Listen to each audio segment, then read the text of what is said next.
কালী পুজোর দিন আমি চলে গেছিলাম আমাদের পাশের গ্রামের ঠাকুর দেখার জন্য। প্রথমেই চলে গেছিলাম মানকরের বড় কালী মায়ের মন্দিরে। আর বাইরে থেকে দেখে চোখ যেন ভরে গেল, এত সুন্দর করে সাজিয়েছে চারিদিকটা। তার সাথে মাকে দেখো কত সুন্দর লাগছে। এই মায়ের মন্দির গড়ার পিছনে রয়েছে কিন্তু এক অলৌকিক ঘটনা, সাথে এই মায়ের বড় মার নাম হবার পিছনেও রয়েছে এক কাহিনী। তোমরা যদি জানতে চাও তাহলে যাও গিয়ে আমার চ্যানেলে লং ভিডিওটা গিয়ে দেখে এসো।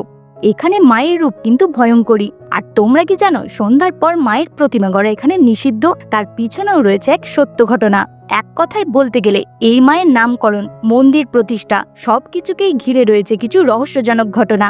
এমনি এমনি কি আর বড়মা নামে গোটা এলাকা জুড়ে প্রসিদ্ধ তিনি?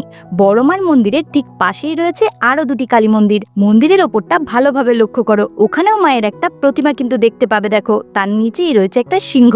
সত্যি এই মন্দিরটাও কিন্তু দারুণ সুন্দর লাগছে লাইটিং এর জন্য। চলো ভিতরে গিয়ে মায়ের দর্শন করে আসি। আর এই যে তার পাশেই একদম লাগোয়া আরো একটা মায়ের মন্দির। প্রতিটি মন্দিরই কিন্তু দারুণ সুন্দর করে সাজিয়েছে। এখানে মায়ের মূর্তিটি নীলবর্ণের। আচ্ছা, কৃষ্ণকালী আর শ্যামাকালীর মধ্যে পার্থক্যটা ঠিক কোথায়?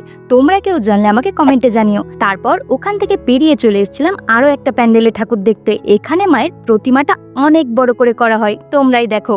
Last but not the least, আমি এখন চলে এসেছি পঞ্চকালী মন্দিরে। বড় কালীর ছোট বোন হলো এই পঞ্চকালী।